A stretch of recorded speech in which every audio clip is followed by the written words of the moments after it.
जय श्री प्रेषर धाम, जय श्री प्रेषर महादेव। जो लोग भगवत प्राप्ति के इच्छुक हैं, कलयुग में, चूंकि ये कलयुग चल रहा है, इस युग में सबसे आसान मार्ग है भगवान का भजन।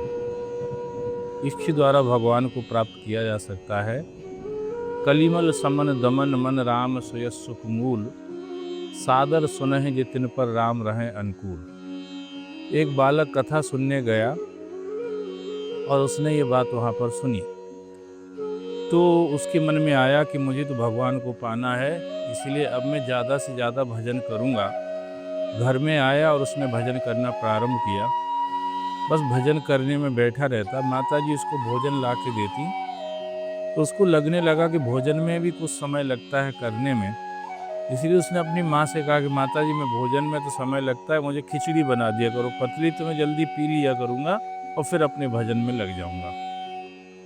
माताजी भी भक्त स्वभाव की थी, उन्होंने खिचड़ी बना के दे दी। खिचड़ी में भी थोड़ा तो समय लगता ही था। बेटे ने कहा, माताजी हमें दूध दे दिया करो, दूध जल्दी पी लूँगा, फिर भजन करने लग जाऊँगा। दूध दिया तो दूध के बाद भी उसको लगा कि कुछ समय तो इसको में लगता ही है। बोले, मैया हमको पानी दे दिया करो, हम पानी पी के ही भजन कर लेंगे। पर उसको लगा कि पानी भी तो पीना पड़ता है, कुछ समय तो उसमें लगता ही है। तो उसने पानी पीना भी छोड़ दिया और भजन में बैठ गया। लक्ष्मी जी भगवान के चरण दबा रही थी। भगवान ने कहा, लक्ष्मी अब मुझे जाना ही पड़ेगा, क्योंकि एक भक्त बालक अनवरत रूप से मेरा भजन कर रहा है और मेरा विदध है, अनन्यास चिंत्यो माम ये जना पर्युपास्ते तेषाम नित्य योग युक्ता नाम योग क्षेमम बहाम अम। इसलिए मुझे जाना ही पड़ेगा।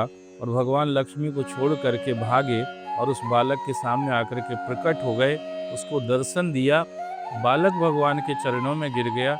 भगवान ने कहा, कुछ वरदान मांगो। बोले, जब आप ही मिल गए हैं तो अब मुझे और क्या मांगना है, क्योंकि इस संसार में आपकी उपलब्धि से बड़ा कोई लाभ नहीं है। इस बात को सुनकर के भगवान प्रसन्न हुए और भगवान ने सदा सदा के लिए उस बालक को अपनी नित्य सेवा में ले लिया।